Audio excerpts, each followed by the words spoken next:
কামরায় হঠাৎ দেখা, ভাবিনি সম্ভব হবে কোনোদিন।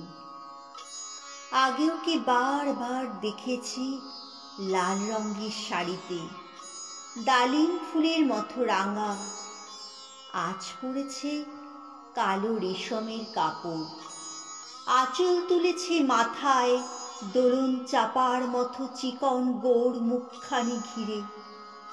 মনে হলো কালো রঙের একটা গভীর দূরত্ব ঘনিয়ে নিয়েছে নিজের চারদিকে, যে দূরত্ব শস্যে ক্ষেতের শেষ সীমানায় শালবনের নীলাঞ্জনে।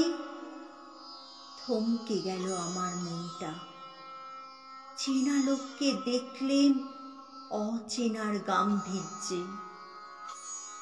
হঠাৎ খবরের কাগজ ফেলে দিয়ে আমাকে করলে নমস্কার। সমাজবিধির পথ গেল খুলে, আলাপ করলেন শুরু।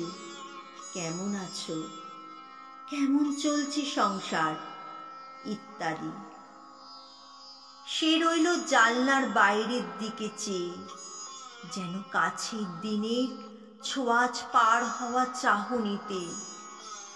দিলে অত্যন্ত ছোট দুটো একটা জবাব, কোনোটা বা দিলেই না। বুঝিয়ে দিলে হাতের অস্থিরতায়, কেন এসব কথা, এর চেয়ে অনেক ভালো চুপ করে থাকা। আমি ছিলাম অন্য বেঞ্চিতে ওর সাথীদের সঙ্গে।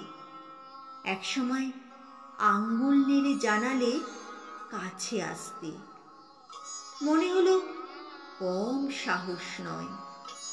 বসলুম ওর এক বেঞ্চিতে। গাড়ির আওয়াজের আড়ালে বললে মৃদু স্বরে, কিছু মনে করো না। সময় কোথা সময় নষ্ট করবার? আমাকে নামতে হবে পরের স্টেশনে।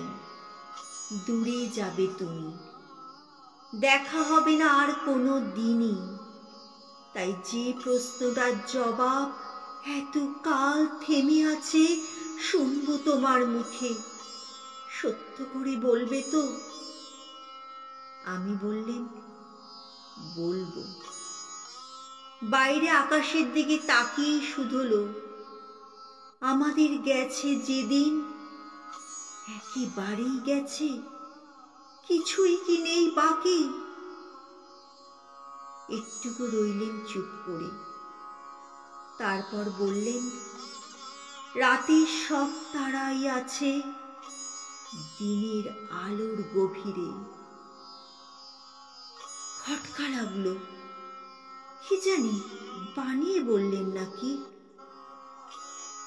ও বললে, থাক এখন যাও ওদিকে। সবাই নেমে গেল পরের স্টেশনে, আমি চললেন একা।